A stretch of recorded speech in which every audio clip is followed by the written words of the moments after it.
Quick video on using breath in Pilates.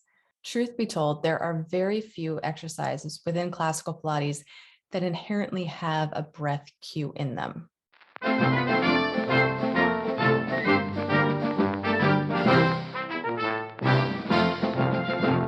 For the rest, it's just natural breath.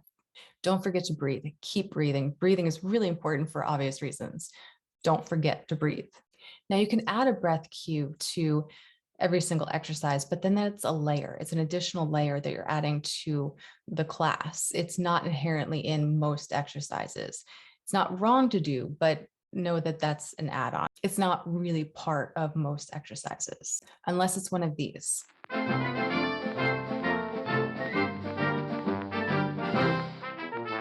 So yes, there are breath cues in some exercises.